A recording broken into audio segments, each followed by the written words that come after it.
Yeah, so let's talk about your Jenga thing here, because what I find, Stephen, so keep in mind, I am advising, teaching some of the most brilliant minds in the country. Now, a lot of these smart people, though, they don't know that they've been given like 1-inch deep briefings, maybe even 1-sentence briefings. So their image is often like this, and it's wrong. This is what they think the regime looks like. And they think that because they've been given, they basically have been consuming, probably for years, 1 or 2 sentences about the structure. They know there's a supreme leader. They might know there's nuclear facilities, missiles command. And so it looks like, oh my goodness gracious, that if you could just simply take out the right node, you would be able to make this whole thing fall down, okay? But that's the wrong image, Stephen. This is the way smart people think. The problem is, this is a false image of most regimes, even the bad ones, and certainly the Iranian regime. Let me just focus on the Iranian regime. The Iranian regime is more like a matrix. It's not brittle the way this is. So you can keep trying to pull things out, but with a matrix, or I think the corporate structures now are built to be adaptive to change, because you have so many changes that happen. The structure needs to adapt to change. That is basically the structure of revolutionary regimes going back to before World War I. Okay, I want to ask a dumb question. Yep. When they took out the supreme leader in Iran, Yep. Who's going to give out the instructions? The adaptive system adapts and fills in the holes. It fills in the holes usually with what's left. And in this case, the supreme leader that we took out, this particular hole, this was the guy who had 2 fatwas, they're called. These are religious edicts. It's like a papal edict against nuclear weapons. It's a religious, he's the leader of essentially the religion, a little bit like the Shia Pope. Mm-hmm. And he is actually issuing religious doctrine, and that's called a fatwa. And as a religious doctrine, he issued 2 that said Iran should not have nuclear weapons. The guy we killed was one of the guardrails against nuclear weapons. How does that, he was developing them in his country? No, he's developing the enrichment material. They hadn't been fashioned yet that we know of as nuclear weapons. Okay, so we're worried about, again, this enrichment going from 5% to 20% to 60%. But they hadn't actually taken that next step, which is more of an engineering step to develop the nuclear weapon. Now we took out the person who at the very tippy top was balancing the hawks and doves, and he had decided for decades to issue these fatwas. He did it not just once, but twice. His son, who took over, the new supreme leader, no fatwa yet. That fatwa died with this guy. So will the new leader come in? It's not clear he's got the religious authority to do anything like what his father did. This is a very different world, and he's known to be way more aggressive than his father. He's been in charge of the Bazi, basically the police that like to go and kill the protesters. He's been the guy who's been very, very strongly supporting, if not leading, that particular effort. And last night it was announced that he has been appointed as the new leader of Iran. He's the new supreme leader. Okay? Did Trump expect this? I think that he expected it because he kept trying to talk the Iranians out of it. This is what he meant by last week when President Trump was saying that he wanted not this guy. He specifically said not the son. And then he had a problem because people kept pushing him. And they said, well, okay, well, if you don't like the son, who would you pick? And he said, well, it is a problem because when we killed the supreme leader, we killed around the leader 20 or 30 others who we actually thought were better. So we actually took out the best alternatives when we killed when the supreme leader was killed. And so everybody's scratching their heads going, what are we talking about here? So we actually helped by killing the competitors to the son. We made it more likely the sun. And so what I'm trying to explain, Stephen, is this adapts, okay? So that you're not really taking these pieces out. You're rearranging them and you are moving up. In this case, you're moving up. The next supreme leader? Well, there's the supreme leader, but what we're not showing here, you're seeing the target sets that are being discussed. You're not seeing the Revolutionary Guard. What is that? That is part of the army. Iran has 1 million men in arms. 1 million. That's as many as we have in our 300 million people. They have 92 million. They have 1 million in arms. And about 150 or 200,000 of them are what are called the Revolutionary Guards. These are the most aggressive, the most well-trained. These are the most dedicated to the regime. The son, who we just took over, is the prime candidate for that group. So when we took out a link here, it's not just being replaced by another cog. It's being replaced by a very aggressive individual who's backed by some of the most aggressive part of that 1 million-man army. So this is what I was trying to explain in my Substacks, where when you take out the leader, you may kill the leader, but you get in its place a harder regime, a more resilient regime, a tougher regime that wants to lash back even more aggressively. Because you killed Dad. You killed Dad, and also, if you don't lash back, how does the new leader get his credibility with everybody else? If he's a wimp, why doesn't he get a bullet in the back of the head? You see, just because he's appointed a new leader, he's still, just like when you're the head of a new company, like let's say you take over, there's a company that's in shambles and they get rid of their CEO and they bring you on, okay? Well, you got to have a plan. You see, and if you don't have a plan to turn that thing around pretty soon, Elon Musk had to have the big plan. If you don't have that plan, guess what? You're out. Same here. So you have incentive structure here for not just replacing, not just wimpy replacements, certainly not pro-American replacements. You have incentives for lashing back against the attacker, which is why when we tried to kill Gaddafi in 1986, he lashes back and takes out Pan Am Flight 103, killing 271 civilians, 190 Americans.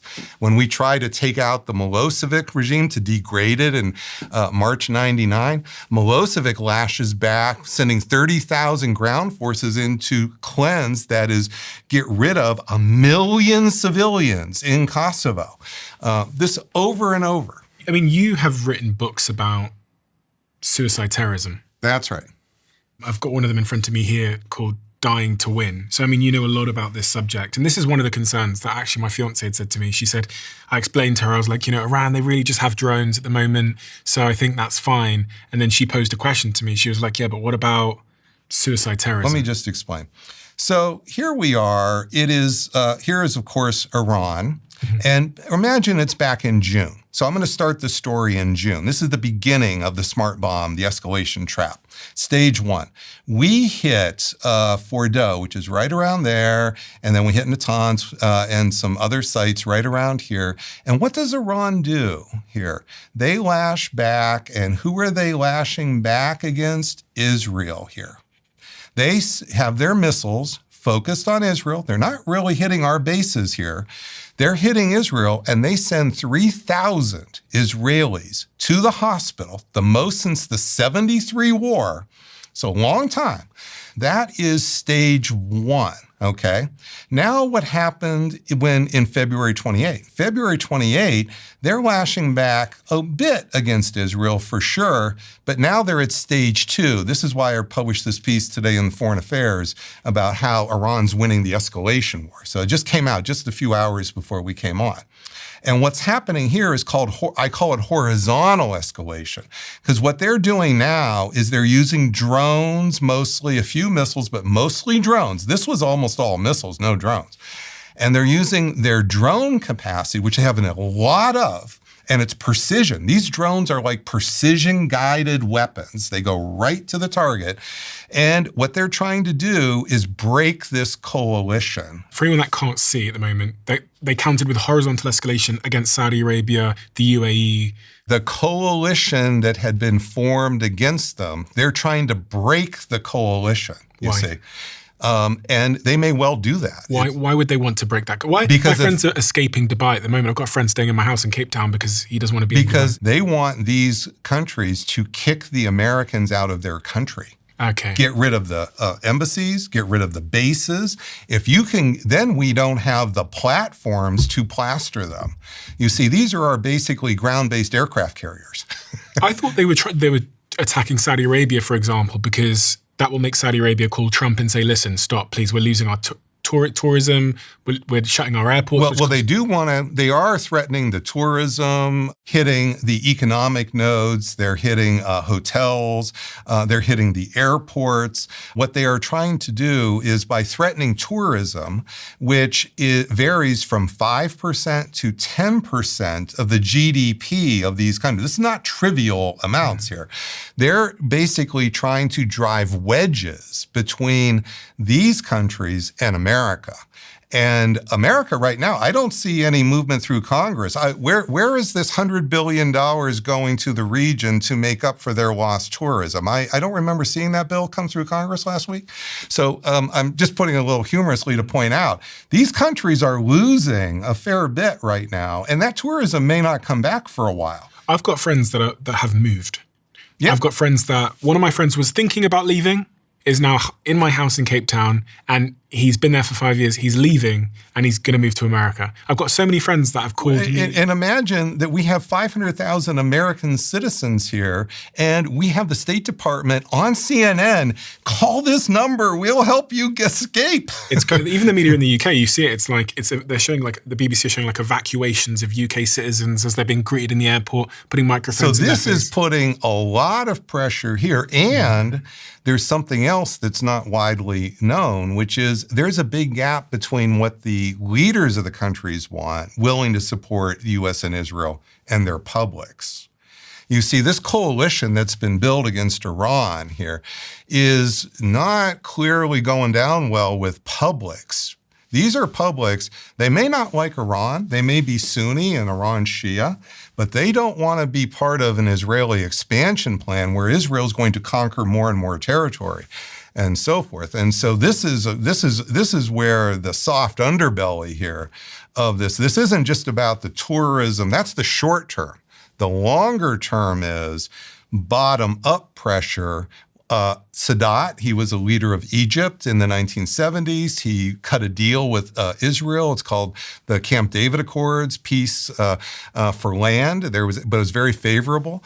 Well, after Sadat did that, the president of Egypt, in 1981, in a military parade, his own security guards at the military parade marched with their guns, came up to his place, and they shot him dead. So this is the real world here. So this is very, very dangerous for these leaders. Now, that's stage two. Now, what happens if we decide to have one of these limited ground deployments here? Because after all, we still don't know where this material is. What does that mean? So for anyone that doesn't know anything about the war, what does a ground deployment mean? Because I saw Trump being asked about this on the plane yesterday, and he didn't seem to deny it was going to happen. It means you try to control a limited amount of space, say the space around Fordo or the nuclear facility that you bombed in June, and you would send the, say, 82nd Airborne in to control the space. What's this? I don't know what any of this stuff means. Oh, I see. So 82nd Airborne is a division that we have that's especially equipped to go into hostile area and land and control, say, airports, control space. Think about controlling all the size of LAX. Mm-hmm. So if you want to control LAX, you bring in the 82nd Airborne. They will have 5,000 men and women, not just guys now, and they will come in and they will control that space, LAX. But they will also be doing this probably not for a day, not for even a week.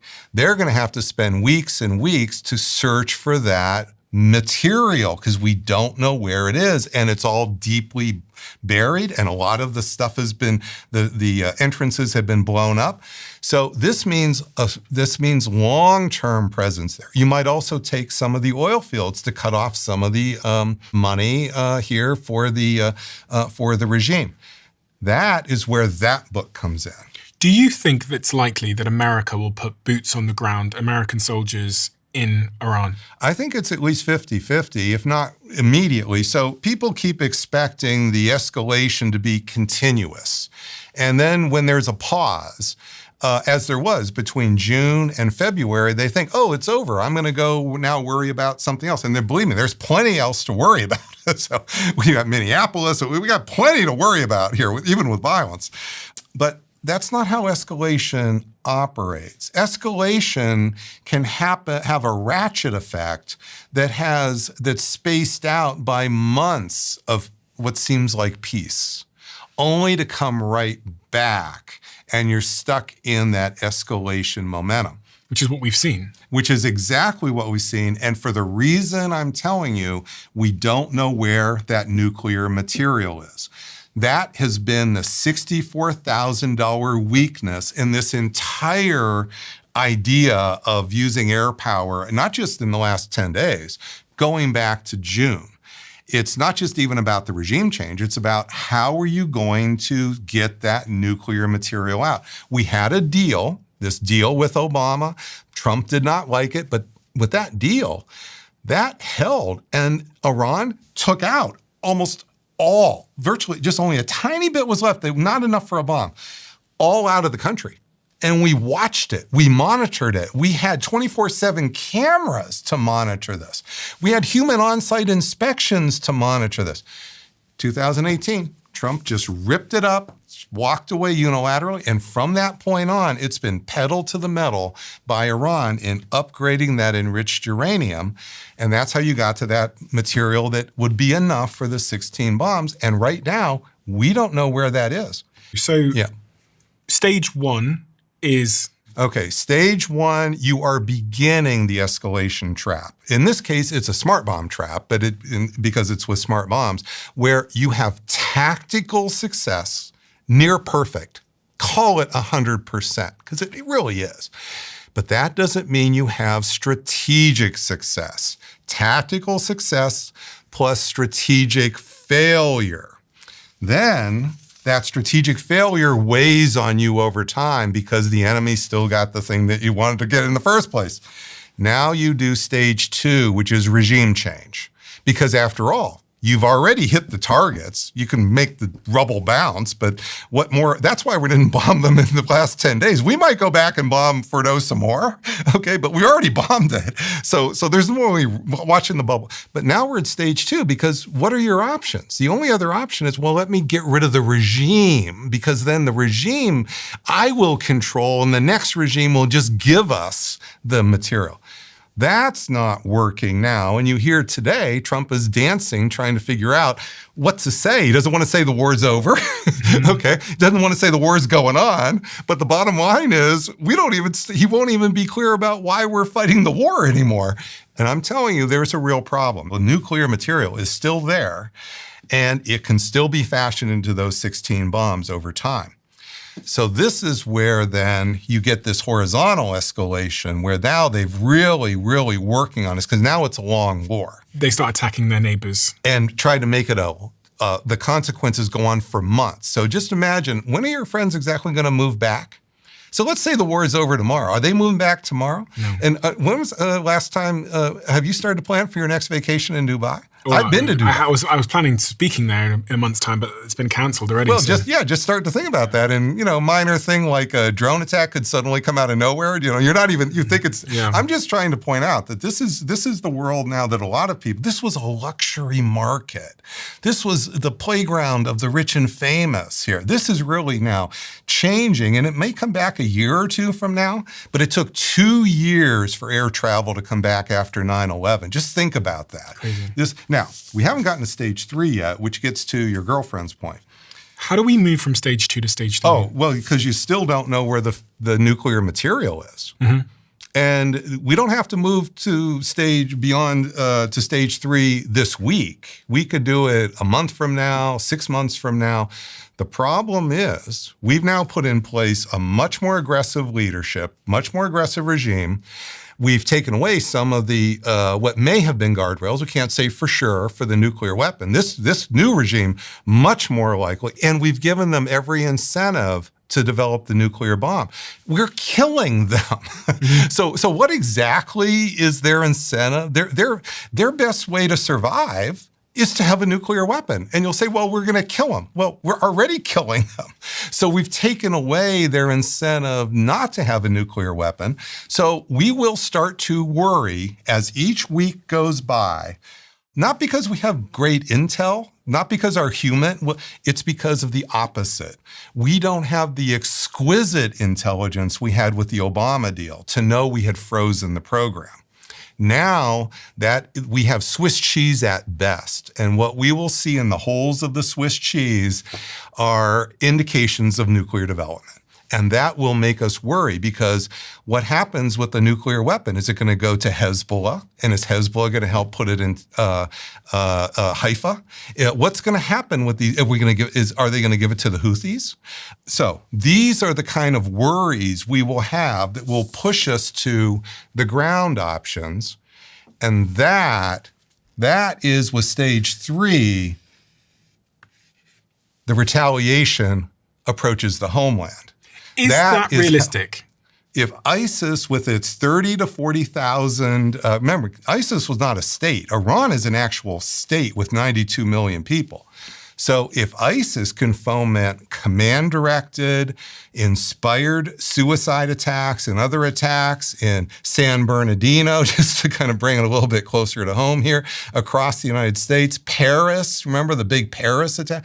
So why exactly is Iran not, ISIS was a lot weaker than Iran. Do you think in Iran at the moment, they're working on that? They're working on a terrorist attack? Well, I think that my work tells me that it's most likely to come with the presence of the ground forces by us. Doesn't mean it's a necessary condition, but it's just most likely.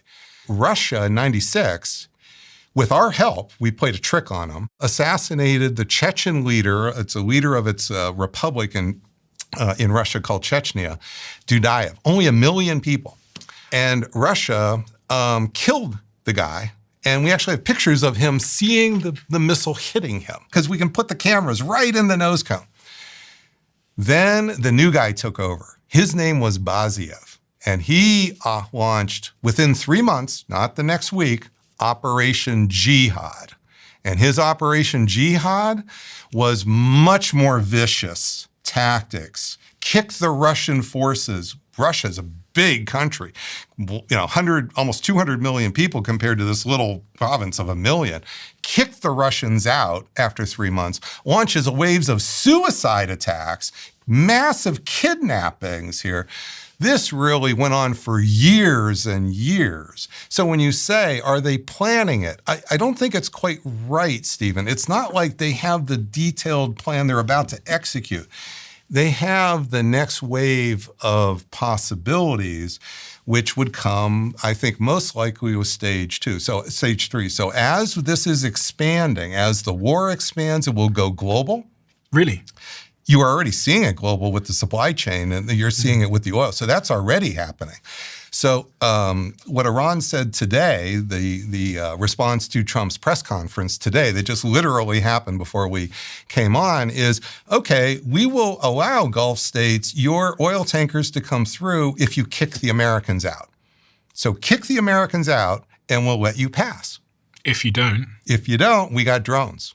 So they didn't put that in there, but everybody knows they got drones. And again, if you were explaining this to a 16-year-old, yep, just to keep it super simple, there's this passageway across the water where a lot of the oil tankers go. Yep, it's Strait of Hormuz. Hormuz? Yep. And it sounded like the tankers are refusing to go through there at the moment. Oh, sure, because one has been hit. But it only takes one to be hit with a drone. Only one, because the people driving those tankers here, they're doing it for a paycheck, not a bullet. They're not really wanting to die for this. This isn't a nationalist cause to ship the oil. Explain why it matters to the world. If oil doesn't go through this Strait of Hormuz, what matters? What happens? Yeah, well, we can talk about it in like technical terms, but the big thing to say is this is what's going to increase the price of gas at the pump.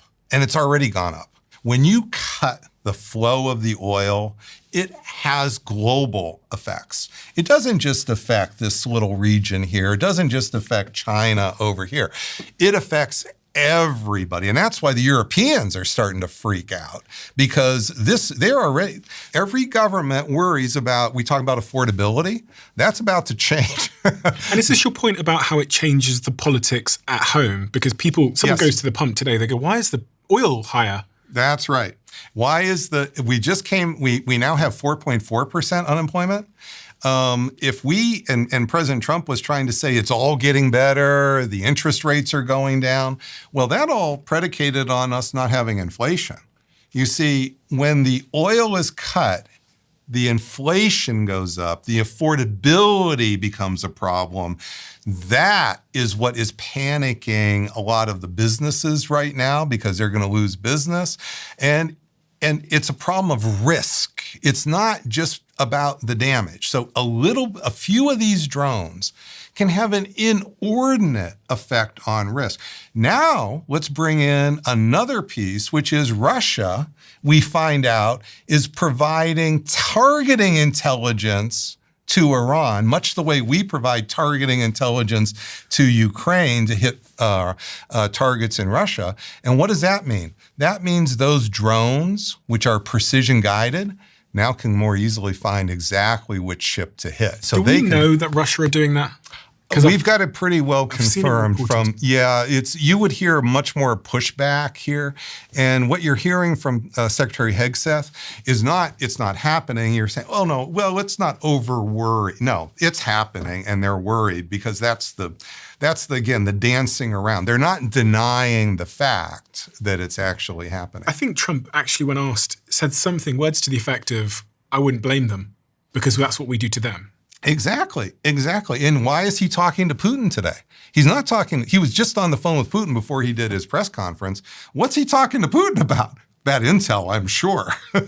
And maybe cutting a deal, which is, we'll deny the Ukrainians the intel if you deny. You see, this is the cascading effects of the politics dominates the tactics. And that's exactly what Trump said. He said on March the 7th, when asked about Russia teaming up with Iran on intelligence, he said, if we asked them, they'd say, we do it against them. Wouldn't they say that? We do it against them? It's almost justifying it. Trump often just speaks his mind. Sometimes he kind of hides things, but often he speaks his mind.